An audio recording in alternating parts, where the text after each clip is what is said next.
Bloomberg Audio Studios. Podcasts, radio, news. You're listening to Bloomberg Businessweek with Carol Massar and Tim Stenovec on Bloomberg Radio. Well, let's bring in Jeff Green. He's Bloomberg News management and diversity reporter. He joins us from Detroit. Hey, Jeff, good to have you on. It's always good to talk to you. You know, Carol and I have been doing this together for over 5 years. When we used to have you on the program, the conversations were a lot different. It was about, okay, these are the companies. This is the makeup of the workforce of a certain company. These are the goals that a company has put out there. You guys were the ones that were crunching the numbers and seeing if the companies were actually meeting those standards. Your beat in recent years has really shifted with the way that I think a lot of corporate America and politics have shifted. Before we get to the individual stories that we want to talk to you about, can you just talk a little bit about, even though your title is the same, the way that you cover management and diversity in this environment has changed completely? Yeah, I mean, it's kind of interesting. Each of these situations, you're kind of watching companies be pushed and pulled into directions they're not necessarily comfortable with. It's kind of like this process where they start out, resisting talking about the diversity of their workforces and not wanting to share, and then they're sharing it all and they're headlong in one direction. And then now where we are now, they're sort of trying to find their way back toward something, undo some of what they've done. So they're in this weird position that it's really hard as a corporate CEO to figure out where you settle in, where you stay out of trouble. Like, what's the least risk position to take?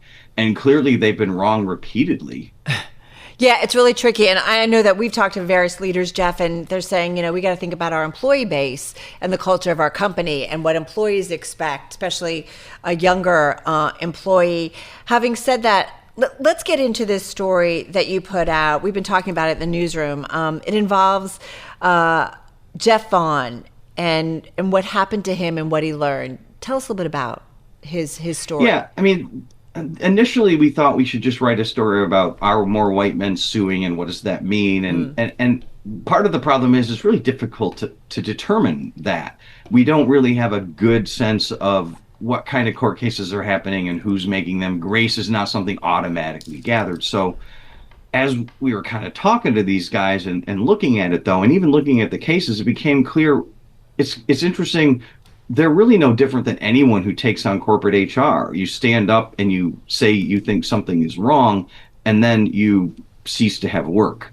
And that, so at the same time we're talking about how there's this push for more white guys to show up, there's also the same reality that the system is maybe broken by which we hold corporate HR accountable for how they are treating their employees.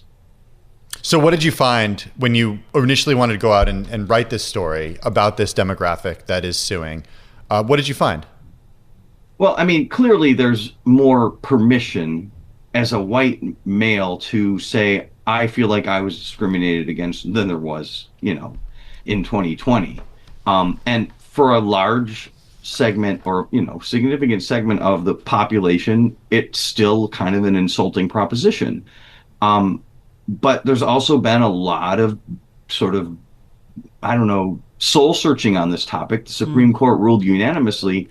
Basically, there's no such thing as reverse discrimination, and people need to stop thinking that way. And I mean, not just a unanimous decision, but written by the minority of the court.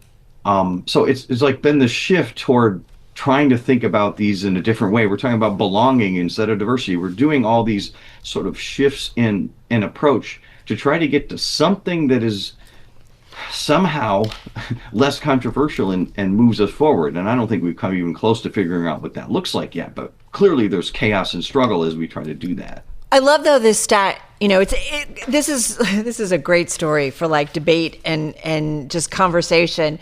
You say, so here's a white man who sued for discrimination, but as you remind us in the story, white men are discriminated against, or I guess some of the claims of that white men are discriminated against are confounding. Men still make up 90% of chief executive officers of S&P 500 companies, largely white, I would kind of add, I think, based on research, as well as about 3/4 of all C-suite employees. And the proportion of black men or women who have held the top job is extremely small, currently hovering at about 1%.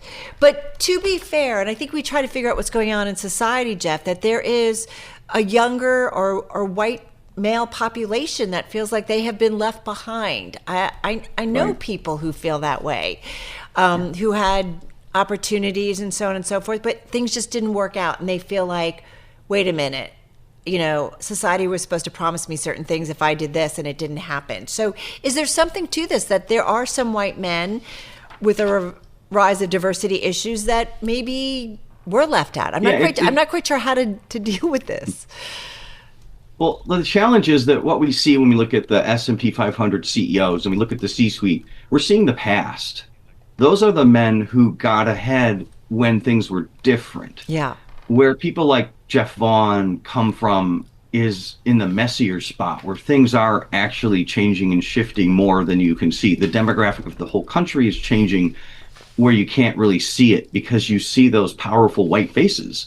And so it's hard when you see those powerful white faces to really recognize that there's something else happening at people who are closer to where the churn is. It still doesn't say that, like, if you're a black woman, you're not in a worse situation. There's no, I'm not trying to say that. I'm just saying there is something happening, as you said, the stay-at-home sons, the NEETs, the not employed, educated, or in training young men who are having a different lived experience, but you can't see them. What you see is 10, 15, 20 years of power for white men allowed to happen. And so that's what makes it hard for people. It's fascinating. You do also say that President Trump's Deputy Chief of Staff, Stephen Miller, co-founder of America First Legal, it's a conservative not-for-profit, is representing Vaughn and other white men in cases against companies including Meta, IBM, and Shell. So a lot more on this story. Head to the Bloomberg or Bloomberg.com. Jeff Green, thank you so much. A Bloomberg News management and diversity reporter. Glad we could get to this story.